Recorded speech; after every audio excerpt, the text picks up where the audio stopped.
Okay, next question చూడండి. 1 + cos x + cos square x and so on. అది గుణశ్రేణి, మనకు క్లియర్గా అర్థమైపోయింది. అనంత గుణశ్రేణి కూడా ఇచ్చింది. అనంత గుణశ్రేణి దట్ ఈజ్ ఈక్వల్ టు అంటాడు.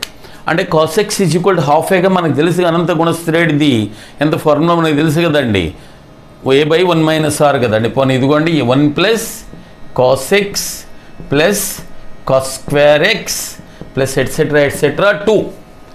దిస్ ఈజ్ a/1 - a అంటే 1 కదండి, 1 a అంటే 1 అండి. 1/1 - cos x is equal to ఎంత, 2. ఏంటి ఫార్ములా గుర్తుందా? a/1 - r అండి. a అంటే 1/1 - r అంటే cos x. సో దీని నుంచి cos x is equal to ఎంత, 1/2 వస్తుందండి. cos x is equal to 1/2.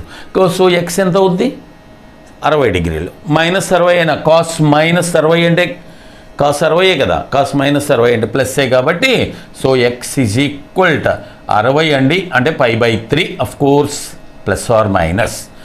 Plus 60 అవ్వచ్చు, -60 కావచ్చు. ఓకే.